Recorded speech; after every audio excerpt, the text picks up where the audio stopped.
They appeared on good old vinyl, Flying Nuns Dunedin double EP, for the first time 13 years ago, and since then have released 5 albums, signed with Slash Records in the States, and toured overseas and in New Zealand. We got together for a chat about history and the Verlaines brand of noise.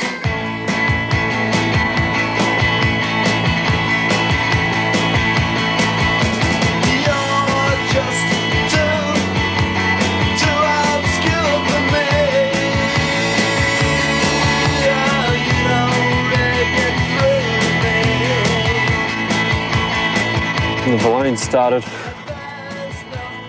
difficult to tell the exact start date because it kind of drifted around with us really doing nothing but rehearsing for a good 18 months, and one of the founding members spent a lot of time overseas. So it was really kind of like 1982 that we first started doing anything, playing regularly, and that was the time that we recorded the Dunedin double. And by that stage, soon after that, we got this kind of like the first really stable lineup that we had, which was Jane Dodd and Robbie Yates on bass and drums, respectively.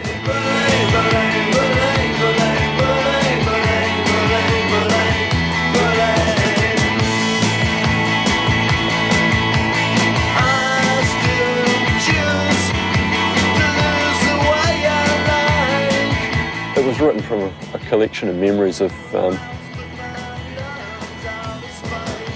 just various band gigs and parties and just general social functions around orientation gigs and general sort of beer swilling, reckless abandon type of thing. So lyrically the song was kind of about, I don't know, about young people, you know, that the crossover from innocence to wrecking themselves.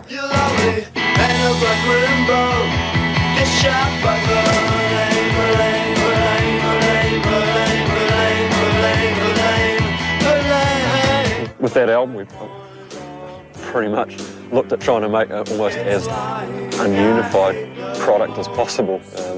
Looked at every song and tried to make the sound of every individual song as individual as possible, so that more or less the next song that you got to was almost like a total shock in terms of the sound that it was projecting. If there's poison in your cup, well, you picked your tree, now bark it up. And if I live to 70 and all my bones begin to cease, oh Lord, don't leave to me, a one and only way to drink.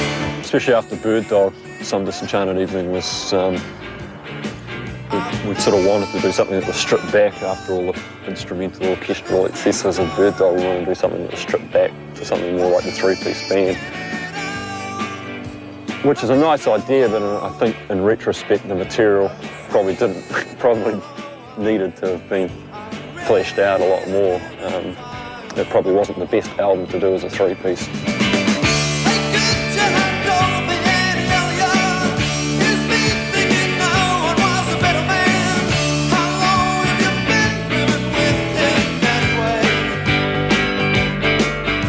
Yeah, I've always been interested in maintaining an element of humour, even if it's pretty dark.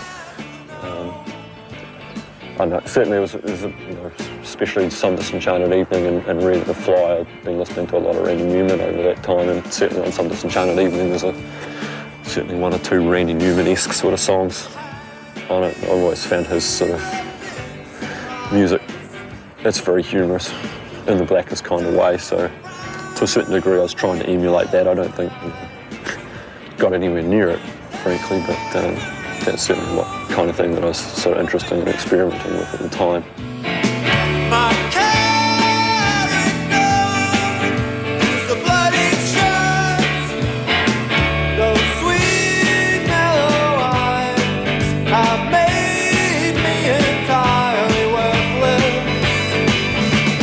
Towards the late 80s, sort of university stuff was coming to an end for me, which was sort of something that was tying me here, so we looked further afield and got a record deal with Slash in Los Angeles. I've since done 2 records with them, so that period sort of marked sort of stepping out from a kind of hobby type situation with the band, doing it as professionally as we could, but definitely on a part-time basis, to doing it more as a full-time concern, making our lives fit into the Verlaines as opposed to the other way around.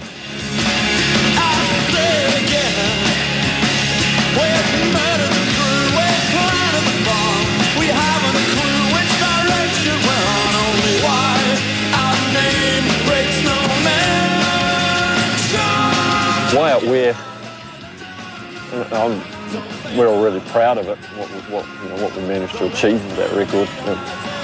It's kind of like, like it was kind of like doing Hallelujah for me. It was pleasure from one end to the other to do it, and it turned out pretty much the way we wanted it to. By that stage, we'd stepped up to a 4-piece thing, and we decided to keep pretty much the guts of the record focused on the band without too much outside instrumentation. And unlike Some Disenchanted Evening, I think it was the right record to do it with, in terms of the fact that the songs that we picked for the album suited the 4-piece lineup and big guitars.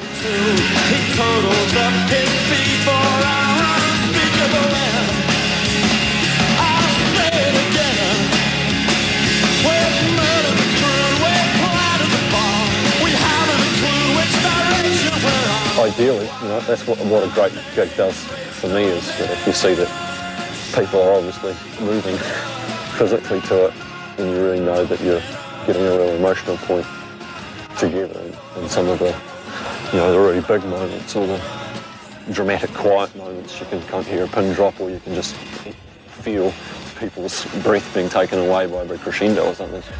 When all those things are working at once, and that's the ideal. That's a great gig.